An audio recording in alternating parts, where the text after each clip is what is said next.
চট্টগ্রামের Pahartali girls school and কলেজে অনুষ্ঠিত হচ্ছে দীর্ঘ সময় পর পুনরায় শুরু হওয়া শিশু কিশোরদের প্রতিভা যাচাইয়ের অনুষ্ঠান মার্কস অলরাউন্ডারের আঞ্চলিক পর্ব।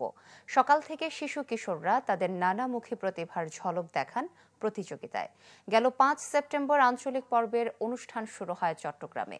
পর্যায়ক্রমে সারা দেশে শতাধিক আঞ্চলিক পর্ব অনুষ্ঠিত হয়। আঞ্চলিক পর্ব শেষে বিভাগীয় এবং জাতীয় পর্যায়ের প্রতিযোগিতা অনুষ্ঠিত হবে। সব ধরনের প্রতিযোগিতায় প্লে গ্রুপ থেকে ১০ম শ্রেণী এবং এর সমমানের শিক্ষা প্রতিষ্ঠানের শিক্ষার্থীরা প্রতিযোগিতায় অংশ নিতে পারবেন। ৩টি গ্রুপে হওয়া এই প্রতিযোগিতায় সেরা ৩ অলরাউন্ডারের প্রত্যেকে পাবেন ১৫ লাখ টাকার শিক্ষাবৃত্তি এবং বিভিন্ন পর্যায়ের বিজয়ীরা পাবেন ১ কোটি টাকারও বেশি উপহার ও শিক্ষাবৃত্তি। এছাড়াও ৩টি গ্রুপের ৬টি বিষয়ের প্রত্যেকটিতে ৩ জন করে মোট ৫৪ জনকে দেয়া হবে স্বর্ণ, রৌপ্য এবং ব্রোঞ্জ পদক। তোমাদের এই আশার পেছনে কাদের ভূমিকা সবচেয়ে বেশি?